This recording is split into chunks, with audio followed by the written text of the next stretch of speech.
Alright, guys, what's the deal?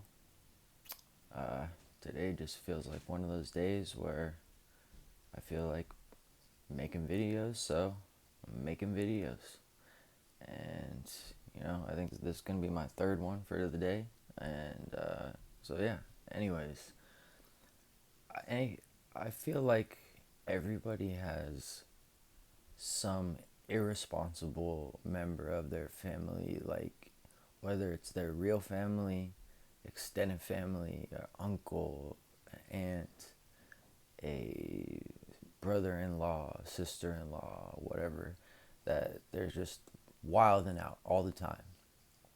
Like it's just what like one of those things where people, and I hate the phrase when people say this, when people say, "Oh, well, that's just how he is," but like it's kind of true. It's kind of true, like with a lot of people, but some people use it as a cop out, and best believe, at least I can tell the difference. I don't want to speak for nobody else, but anyways, so in my life, it's gonna be my Uncle Andy. And this fool is the fooliest fool that ever fooled. like, I almost don't even know where to begin, but uh, I'll just begin at the beginning. Um, so, my Uncle Andy, he's a guy, he's from Brooklyn, and he's just like the picturesque, like, think about somebody from Brooklyn, New York, who's like in their like late 60s or like mid 70s, slick back hair, and you know cusses every other word, tough guy, real tough guy. Like he's just like the most stereotypical New Yorker like dude. Like so um I can't remember. I was really small the first time that I like met him, but like my when I initially think of him is I can remember. Okay, no, the first thing was the Hollywood Bowl. He somehow, first off, I don't know if I've ever seen him sober in my entire life. I swear to God, I don't think I've ever seen him sober, ever. I'll get into that a little bit later. But like I was saying, Hollywood Bowl. So we go to the Hollywood Bowl. I don't remember why. I don't remember anything. Like I was still pretty small. But what I do remember is a group of people coming up to my uncle and asking him if he was Dennis Leary, the actor. And of course, my uncle, without missing a second, my uncle goes, "Oh yeah, that's me." Like that was that I multiple times I saw him in person. I don't know why people were always getting him mixed up with like different people, but he never turned it down. And I feel like he always did it just as a joke for those people. Like you'll see, but like so we're at the Hollywood Bowl, and this like group of people, they're like kind of like gathering, and then they come over and then they ask him like, excuse me, sir." Like, and I thought that was weird the way they were being like kind of like almost like skirmish, like afraid. And then they're like, are you Dennis Leary?" And he's like, "Yeah, that's me. What do you expect? What are you talking about? Is it me? Of course it's me." Like just that's just like the snap of a finger like thing that he can do, or that he does. He'll probably still do that shit right now. So he's just like telling stories, he's cursing like a sailor. Everything is just like very like he's just saying like the worst shit possible, being disrespectful, taking their stuff, signing stuff, like like they're asking him to like sign autographs, and he's just like signing random shit, like just writing scribbles on like papers and whatever else they had. And like I never, I mean, I gotta ask him this, and I gotta ask him soon, because this fool, I'm surprised he's still around, like alive now, and I'll get to all that. But I really should ask him, like, if he was doing that, like, just for the. I mean, he was a guy that did things just for the fuck of it, just for fun. So I guess I really don't have to ask him. But I always just thought it was funny because I could imagine like a family or like that group of people or whatever after that night at the Hollywood Bowl to be going home or whatever, and then like maybe like somebody brings up and they go, "Wow, you know, I didn't know Dennis Leary was such a dick." like, like I don't know if that was his end game. He's not an end game type of guy. Like, what am I even saying? Like, this dude doesn't, like, he doesn't think about the next step he takes after he takes his first one. He don't, like, it's just he's off and running to the races. So that was my, like, that's like my first, like, as like a small child, I can remember that whole interaction of the people and like him saying, "Oh yeah, that's me, of course." Well, like, he made them feel stupid. Was like almost like disrespected, like you really have to ask, like he like really, like, I was like, I was confused. I was very small. I was confused, very, very, very confused. But I knew that that he was a character like that, you know. So, like, oh, and I can remember him popping a bottle off of champagne of his. He's always drinking, just always. His liver is probably so, like, oh my god. I can't even imagine how, whatever it's supposed to look like, it is like, it's like, it probably looks like the Grinch's heart before it gets all big in The Grinch Stole Christmas. Like, that's probably what his, like, spleen and, like, intestines and shit look like from just, as Foos Gone Wild would say, years of abuse. Da, da, da, da, na. No. Anyways, for real though, years of abuse, decades of abuse, actually, a lifetime of abuse, really. So he has at least one kid, if not two. They hate him, disowned him, long time ago. Never met them before. They have their reasons that he doesn't want. He never wants to talk about it. So I know that it's something bad. But he's just like he's alcoholic as fuck. Like, it's he named his dog Hooch, which, like, you know, I know that that's not I mean, but like, it's another name for alcohol. That's how I looked at it. But I know that there's been like shows like Turner and Hooch or whatever, that like it's more common than I thought. But for him, I know for him, he's naming it like, I wouldn't have been surprised if the dog was named Budweiser or Coors Light or whatever, you know. Oh, and he would smoke Winston cigarettes. Winston cigarettes. Like, always had the Winston cigarettes. That's like what I always. And he would drive this. I don't know what his obsession is with Corvettes, but he always had, just imagine this old, like, dude. He's not young at all, like, at all, and he's pulled up to like where I stayed now a couple years ago. Excuse me, and he had an even newer Corvette. I'm not even joking.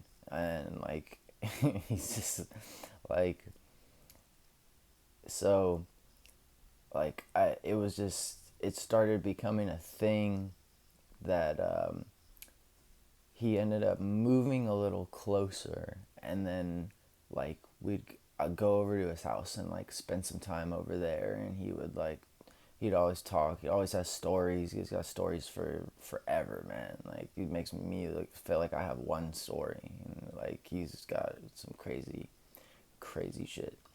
But let's see where. So I'll tell you about a time that this happened multiple times, and I used to call these drunk uncle days when it happened on a school day, because the way like I thought of it as like snow days, like and like wherever it snows, when it snows too bad and like you can't go to school or whatever, I would have a Uncle Andy day or a drunk uncle day, and that would consist of him showing up at my house. This was when I was in middle school at the time. I can remember he would show up at my house at 7 o'clock in the morning, and I'm like just waking up like for school, like or to start getting ready for school or something. So and all of a sudden I'm hearing like the doorbell just and I go and I answer the door and I open it up and I see it's my Uncle Andy, and he's got two 30 packs. He's got a 30 pack in each hand, a cigarette in his mouth, and he just kind of like, I like kind of like look him up and down, and then he says, "Well, are you gonna grab something or what?" And he says, "And you better not grab what I think you're gonna grab." I'm like, "Damn, man!" Like, "Damn, bro!" Like, it was pretty funny. I'm not gonna lie, but like, he's just and he walks. Excuse me for the camera bouncing up. I have this. My setup is just like this is it. Like everybody else has those like professional microphones. This is my microphone. Like so, it is what it is. So, anyways, he's got his Winston cigarette. He pushes like he grabs something. He like pushes a 30 pack into my chest. I don't know what to do with it. I'm just like okay, and he just walks past me into my house and he just yells, "I'm making omelets, bitches!" I'm like, and like that shit happened quite a bit. Like, and I'm not gonna lie, I liked those days. Those days were cool, especially versus going to school. You know what I'm saying? Like, it was much more like never a dull moment with that dude, man. Like he's got just okay. So that's that was one time that's specific that I can remember of him coming over. Okay, another time. This was one of the actually closer to like one of my first times meeting him, being smaller again, and he's telling me about Vietnam. He served in Vietnam, and there's a couple. This actually reminds me. I'll tell you the first one real quick. So, he says this thing about he tells me about him being in Vietnam, and like I'm like young and like I'm not really thinking. No, don't really have a filter. Don't really understand a lot of the stuff or whatever. So I said, so is that why you're like so crazy like this? And then he goes and he lifts up. He takes this. Uh, actually, he was notorious for wearing shirts that don't have sleeves. I was gonna say he rolled his sleeve up, but no, he didn't. He didn't have a sleeve to roll up. He wears those shirts that just like cut off right there. Like I don't know why, whatever. But he points to right here, and I can see that he has like a scribble right there, and he goes, "Oh no, I've been batshit my entire life." And I'm like, "What are you pointing at?" And it's a tattoo, but it's a shitty tattoo that's done. Like you could tell that he did that shit himself. And what it was the name. I can still remember the name was Phyllis, and it was his fourth grade girlfriend. And he took a pin and Indian ink, and he tattooed himself in fourth grade, and it looks so bad, and you can see like part of it. And I always call it. I tell him that I call it his syphilis tattoo. I'm like, you got how's your syphilis tattoo going? Like, and like he's the guy that like he could take like he can take it just as good as he can give the jokes and stuff like that. So like he like wasn't really like it made him laugh actually. But but yeah, he just immediately was like, I've been batshit. I was like, okay, so Vietnam, which like scarred and messed up a bunch of people, he was already gone before that even happened. So that's not anything he can blame it on, you know what I'm saying? So he starts telling me about Vietnam. He's telling me like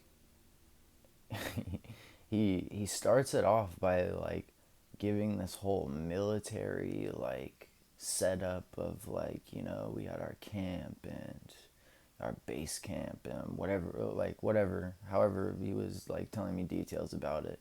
And then I ask him like like did you kill anybody, like did you were you in action?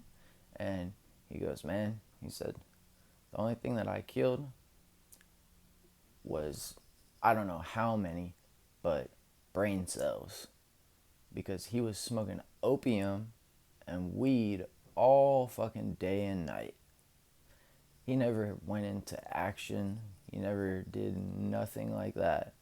Like, there are videos that you could literally look it up on YouTube, and there's like a video of these guys that they're using their rifles as like a pipe, and they're like literally like they have the rifle where you would shoot like the barrel of the rifle, and they're hitting it like a hookah, and it's just burning. They're just passing it around, and it's like, I wouldn't be surprised if like my uncle was the guy who like drilled that dude down on what to do or something. Like, it just wouldn't surprise me at all. If you've seen American Gangster, I could definitely see my uncle being like the connection guy of getting the drugs through by putting it in the or however that they were doing it with the coffins, or however they were doing it. Like, he'd be all over that. He'd be all over that for sure.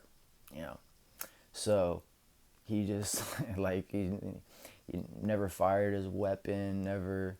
A lot of the people, what I've learned is a lot of those people didn't want to fight. Like, they just got drafted and got took out there, and like they didn't want to. So I guess for like a hippie, or for somebody like, and you're surrounded by like weed and all this stuff, it was kind of like, you know, wasn't so bad for him. But yeah, he just got hooked on opium and weed, and that was his duty in Vietnam. And actually, he actually almost died over there. Still, somehow, like that's the type of fool this fool is. Like, he was actually doing some work in like in a building of like that manufactured like weapons and stuff, and something happened where his hair or something he was wearing or whatever got caught in this machine, and the machine started to like take him into the machine. Like, imagine like a conveyor belt in a warehouse or something snagging someone's thing, and they're just like getting pulled by it. So he actually gets pulled into this thing that has this giant like chopping, like slicing thing or whatever, or it's like a saw blade or something, and it got him good. Like, it got him like he has a huge scar right down his neck, like right here. Like, this fool, like, I swear, he sounds like a book character or something, like, when I describe him like that. But seriously, and the craziest part about that, and I've never heard anyone do this before or after since, but like this definitely speaks to the kind of character that he was. Is like, he's telling me about that story about how like he's like, yeah, like, I lost a lot of blood, and You know, they had to take me to medical, and you know they barely were able to save my life, and I was in bed for weeks and whatever, and blah blah blah. And I was like, man, I was like, you must have like thanked God or something. And then he looks at me kind of funny, and then he literally like he looks up into the sky, points his finger, and he goes, "Not yet, mother." You know, nah, I'm not gonna say it, but you know what I mean. I just feel like, you know, like I'm not even like a religious person, but like, you know, I'm just trying to be a better person. I don't know, but he literally like cursed God. Like, and I never heard that before. Just where he was just like, he said better luck next time, or like not this time, or like he like had like a catchphrase for it, where he like smited, it reminds me of in that Jim Carrey, the Bruce Almighty, where he says, "Smite me, Almighty Smiter," and then he gets like, something happens to him or whatever. So it was just a very interesting thing to see, because honestly, like I had never seen that happen before.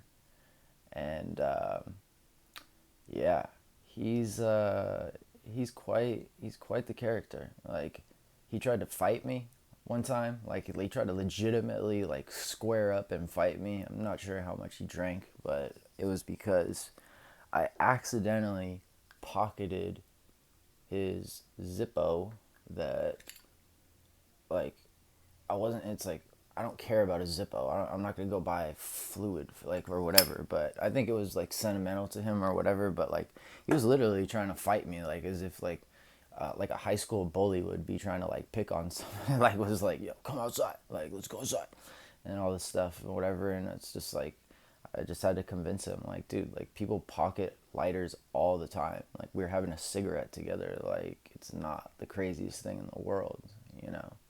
So, and one last thing that I'll say, possibly last, unless something else comes to my mind, but I'm getting close to my mark, but I know I have time for this. So, one of the most recent things to happen to him was he was, of course, at the bar down the street from his house. He drives there, of course, because this fool he doesn't drive not drunk. Or wait, no, he always drives drunk. Okay, easier way to put it. So he drives to the bar, and he takes Hooch with him, his dog. So Hooch is a pit bull, and he's big and scary.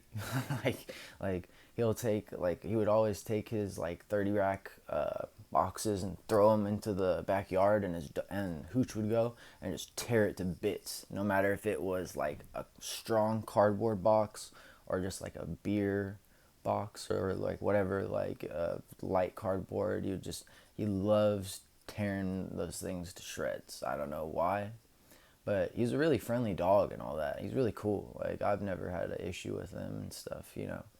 But so unfortunately for my uncle, man, he's inside the bar doing what he always does, and then all of a sudden he hears somebody screaming like bloody murder from the parking lot. And you know, everybody hears it, so everybody's kind of like, whoa, you know. So they go, of course, and this happened at like 10 in the morning, like 11 in the morning. I'm telling you, this fool like never stopped. Like, he probably put beer in his cornflakes or whatever. Like, you know how people will say that, like literally, like I could see him doing that. But unfortunately for this person, they saw his dog in the back of his car. Of course, he has this Camaro with the top down, so that left Hooch just laying there, like kind of in the back. And some passerby, unfortunately, decided to stick their face, like to get a to like look get a better look at Hooch. And when they like made their movement like closer in like that, I don't know if like Hooch got scared or he thought something, didn't know what was going on or whatever, but he just bites the shit out of this person's face, and they're bleeding, and they're, like I saw pictures. It was not good at all, and so that person decided to sue him. So he's like in the middle of being sued. I know it's not the first time that he's been sued.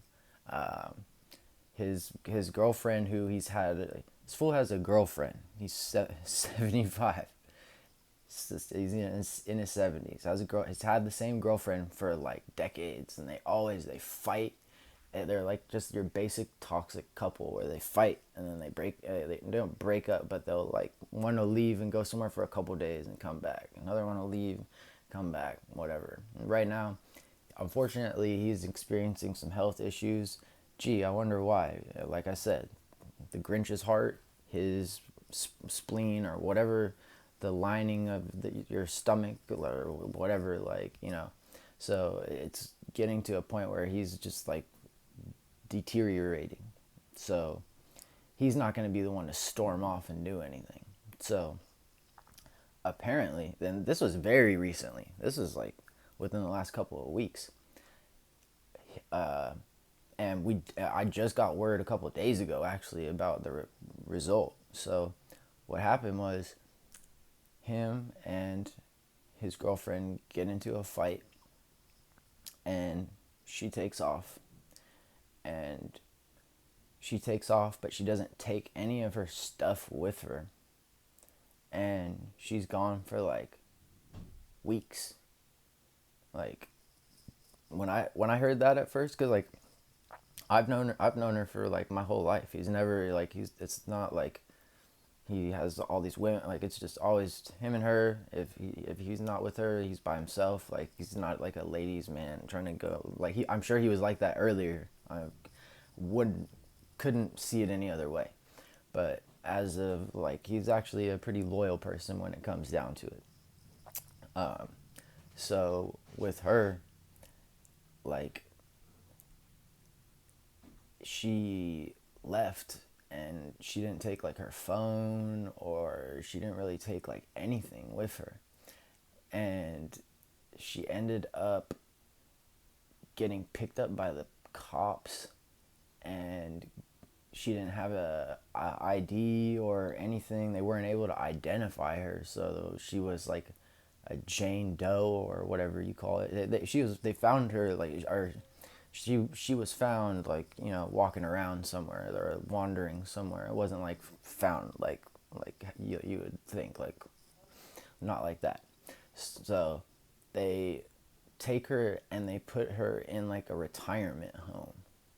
And just like literally less than a week ago, I had known about the situation when it happened like a month ago or like 3 weeks ago or something like that. So less than a week ago, I find out. My dad says to me, "Hey, did you hear the good news? Or did you hear the news?" And I said, "Oh, what news?" And they said, "Oh, they found blah blah blah." And I'm like I don't know how to react, because, you know, like there wasn't much emotion, and like usually it's not a good thing when someone says it that way. But it ended up not being like that. And he explained to me that they found her. She was in a retirement home. Nobody knew her. She didn't have anything that identified her, or she couldn't remember or whatever. So they just like threw her in this like retirement home. And so just on like over the weekend, she finally went back over there. So those were just some stories about one of the most irresponsible uncles that ever walked the face of this planet, as far as for my lifetime. And I hope you guys got some kicks out of it, as always. And This might be my last video for the day, so I'm going to sign off and just say peace out and have a good one.